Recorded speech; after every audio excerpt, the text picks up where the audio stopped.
प्रभु के नाम की भलाई और प्रशंसा आप लोगों के जीवन में होने पाए। अनुग्रह देने वाले उस दाता प्रभु यीशु मसीह के नाम से जो हमारे जीवन को बदलकर हमारे लिए असंभव रहने वाली बातों को संभव करता है, उस प्रभु यीशु मसीह के नाम से आपको इस सवेरे के समय में मैं धन्यवाद देता हूँ। आज का उत्साहित करने वाला वचन योना नबी का किताब उसका 2 अध्याय का 2 वचन, योना नबी की किताब उसके 2 अध्याय के 2 वचन में इस प्रकार से लिखा हुआ है।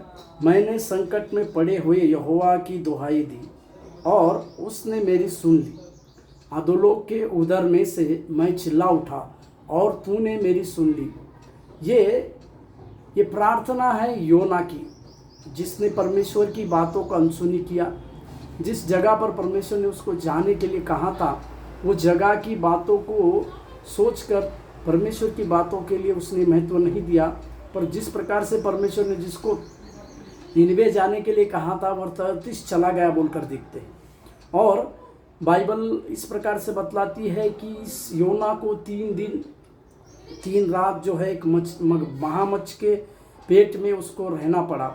वहाँ से उसके मुंह से निकलने के बाद योना अपने जीवन में इस बात को जाना कि परमेश्वर ही है जो हम कहीं पर भी क्यों ना रहे, हमारी दुहाई को परमेश्वर सुनता है।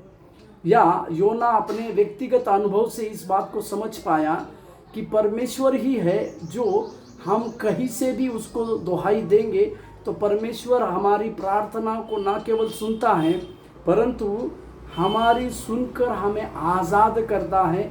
इस विषय का सबसे बड़ा गवाह वो बनता है। इसी के लिए वो कहता है कि आप और हम जब संकट में पड़े रहते हैं, संकट में पड़े रहने के बाद यदि आप और मैं परमेश्वर को पुकारते हैं, या आप और मैं उस अधोलोक के उदर में से भी यानी महासंकट के उस समय में भी अगर हम परमेश्वर को पुकारते हैं तो परमेश्वर हमारी बातों को अनसुनी नहीं करता है। वो परमेश्वर जो है हमारी बातों को सुनता है, परमेश्वर हमारी प्रार्थना को सुनता है और हम जिस अवस्था में हैं वहाँ से हमें छुड़ाकर परमेश्वर ना केवल आज़ाद हमें करता है परंतु उस महिमा की बातों के लिए भी हमें तैयार करता है।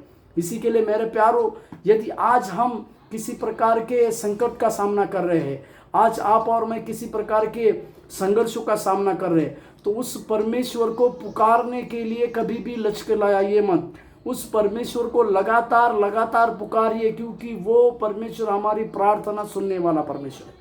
आज के दिन में हम प्रभु को इसी प्रकार से पुकारने पाए। प्रभु आपको आशीष दे। धन्यवाद।